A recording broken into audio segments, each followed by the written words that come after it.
trendsetter, mainstream icon, philanthropist, YouTube algorithm prodigy. These are all words that neatly describe Mr. Beast and the downright ironclad grip he has had on the YouTube space, to the point that everyone wants to get in on what Jimmy Donaldson is always cooking. But in order to even get to where he is, we have to delve into the place where it all started, his mind. Mr. Beast not only displays what makes him so successful to the public, but also doesn't mind blatantly telling it on media such as podcasts, documentaries, and to other peers and colleagues. You just have to find it, which is where we come in.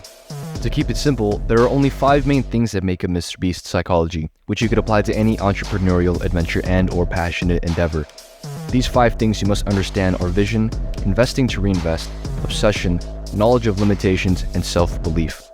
Every person looking to create and be successful in life have all of these already established within their mind, by which this video will help you to understand and detect whether or not you know these concepts in depth. Let's begin. Every goal must come with a vision. In a study that researched the relationship between personal vision and entrepreneurial success, made by professors Andreas Rauch and Michael Fress, they surveyed a sample of entrepreneurs, assessing their vision clarity, goal setting, motivation, and actual business outcomes.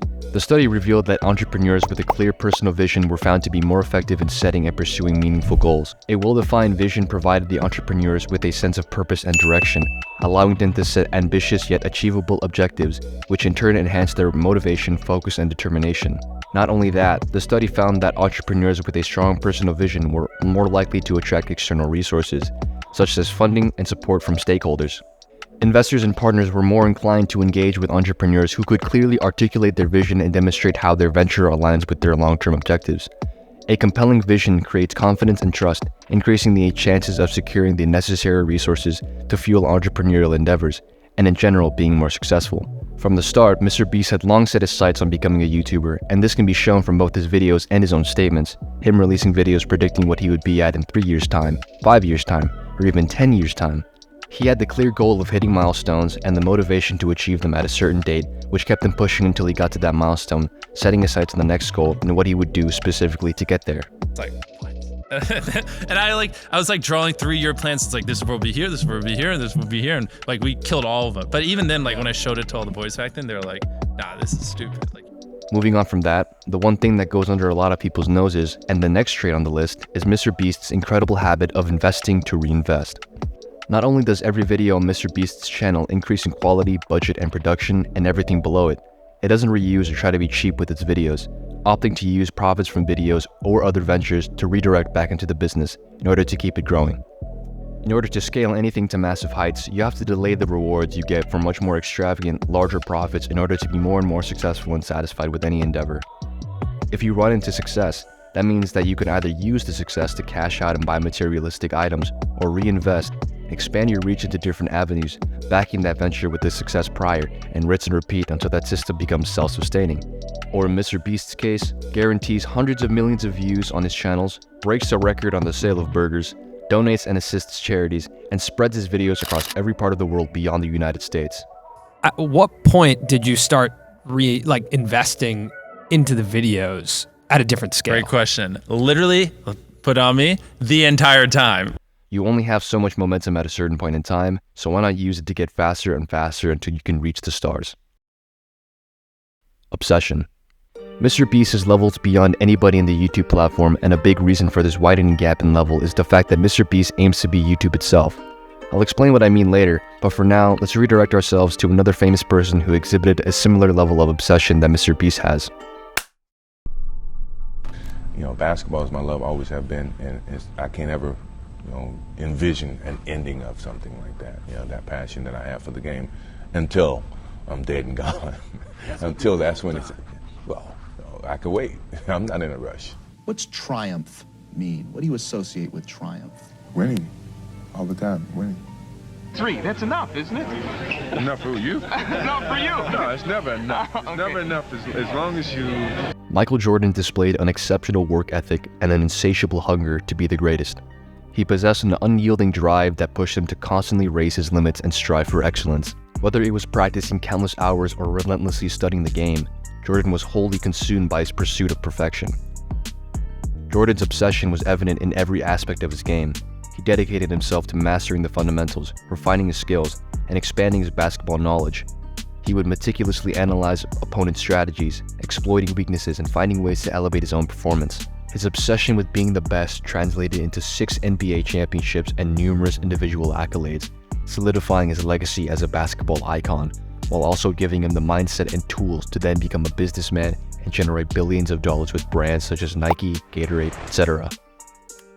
MrBeast lived and breathed YouTube ever since he was 11 years old. His sole purpose in life was to become a YouTuber, studying YouTube down to the brightness of a thumbnail and how much it interacted with the viewer and their ability to click, the optimal frame rate of a video, and which word attracted the buzz to get viewers to click.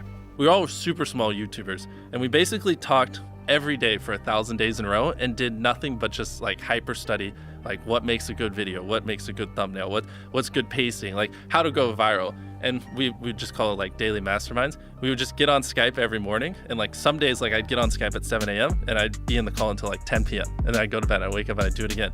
And you know, we'd do things like just take 1,000 thumbnails and see if like there's a correlation to the brightness of the thumbnail to how many views it got, or like, you know, like videos that get over 10 million views is like how often do they cut the camera angles, or like things like that. Really? So you micro-analyzed everything. Really? Yeah, just I mean, for MrBeast's obsession with YouTube drove his relentless pursuit of virality. He studied the power of creating content that resonated deeply with viewers and which videos have the potential to go viral. By constantly experimenting with different formats, ideas, and collaborations, MrBeast honed his ability to create viral videos that attract massive viewership and propelled his channel's growth for one simple reason: to be the greatest YouTuber of all time. The determination to push out high-quality, intense, and viral videos multiple times in a month, lock himself in his room to do nothing but create, think, and write videos and pursue this image of the greatest stems only from his obsession to be the best or die trying. In every perceivable universe, Jimmy Donaldson would be a YouTuber, whether it be a YouTuber with 20 subs or a billion subs. There is no other perceivable universe where MrBeast is not a YouTuber dedicating his life to creating videos. And when you're equipped with that kind of mentality to become the best by any means necessary, then you give yourself no choice than to become the best or lose your life purpose, which is exactly what MrBeast set out to do and accomplished with flying colors. When I was working for Jimmy, I was the same way. I remember telling him about how my ADHD stops me from editing. I overthink my videos. Sometimes I get too lazy, and he just looks at me and goes, "Oh, just don't do that. Just pay someone to edit. Just don't be lazy. Make the video, and if it flops, make another one. It's just YouTube." He was right. While MrBeast seems like he's a one-man army, he's incredibly aware of his knowledge of limitations. One man cannot do everything, and more importantly, one man cannot be good at everything, especially dealing with the business on a scale such as what he's dealing with on a daily basis. Instead of letting that limit what he wants to do and aims to achieve, he simply goes to find talent to leverage and use as people to help and speed up the process of creating videos while not compromising quality. For me, it's almost easier to hire people that are just hard workers, that are obsessed and really coachable, and just train them how to like be good at content creation and production, than to hire someone from like traditional, which is the only way to really do it, because there's not that many YouTube channels that have scaled up. So it's not like there's a huge talent pool of people who've worked on YouTube channels. He surrounds himself with individuals who excels in areas where he may have had limitations, such as video editing, production, and creative brainstorming. This not only allows him to get some slack off of his back for the stress of thinking and making videos, but also gives him more opportunity to put more slack on his back in order to grow and scale his YouTube empire. The ability to work tireless hours is important, but you must also realize that time is an asset, and that the aim of the game is to be able to use your time to do something that requires more attention and brings out more results. And you need others who can do other departments of your work for you in order to improve and grow that way. While I spoke of all these traits in great detail, if you don't have this tool with you, then any of the 4 things I just mentioned are legitimately useless. And without this, there is no way for you to be able to fully utilize any of these tools to the max. That trait is self-belief. Self-belief, self-confidence, the ability to be faithful in yourself and abilities decides whether or not you take that risk, get that task done, and get yourself to push your boundaries and become better every day. Michael Jordan wouldn't have taken any shot beyond the free throw line if he didn't believe that he could easily sink it and ensure his team's victory. MrBeast wouldn't have told everyone to quit their job, fully dedicate their life to his operation and brand if he didn't believe that regardless of what happened in his life, if he was struck by some cruel twist of fate, that the job would be done. That in the case of MrBeast, he would multiply his subscribers 3-fold at the end of the year, or in the case of Michael Jordan, that he would win the NBA championship again and again and again and again and again. I think Jimmy had 4 million subscribers at the time, and he would always talk a lot of talk. He said, I'm gonna be number one, I'm gonna be number one. I didn't really believe him, but you could see something in his eye. There was something about this guy. This is not at all to say that self-belief should come from nowhere. There's a violently thin line between being absolutely delusional and being confident. You need to develop the belief that you can do whatever you set out to do. To do this, here's a quote from Alex Hormozi, another entrepreneur with the same traits as Mr. Beast. I've said this quote many times in our communities and on this channel, which is, you must outwork your self-doubt, right? If you feel like you are not confident, then you must outwork the things that you're insecure about. If you're like, man, I'm selling these services and I'm not sure if I'm that good at them, then do more of them and don't pretend. You don't need to be confident from the get-go, but what you do need to be is constantly looking for work and overcoming your self-doubt by being able to show yourself that you've progressed and legitimately learned something that helps you in whatever you want to do in life. From there, the sky is the limit. Good luck. Beast is not going to make They're not. videos like you. No. And I believe that. I think that's not going to happen. No, you're never. It's just not gonna no one's happen. ever gonna do what I do better than me. Like it's just not. It's not even humanly possible. Like I reinvest every penny I make. Yeah. I work every hour I'm awake. I devote every atom in my brain to solving this. I hire the best people on the planet. I've been doing this for 14 years, and I think in decades, not years. So I'm gonna be doing this for another 20, 30 years, not 2 or 3. So. Right. No, the next me isn't going to be me because no one's going to do what I do better than me. It's not possible. If I thought someone was doing better than me, I'd just start sleeping less so I could work even more. Like I'd figure it out. I don't give a fuck. The barrier to entry to be you is extremely high.